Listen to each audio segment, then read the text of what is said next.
issued at 5:29 p.m. Pacific Standard Time.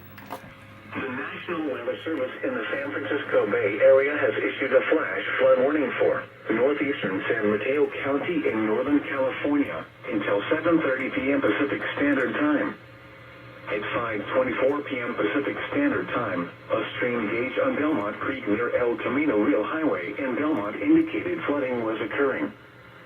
Some locations that will experience flooding include neighborhoods along Belmont Creek.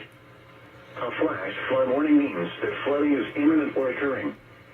If you are in a warned area, move to higher ground immediately.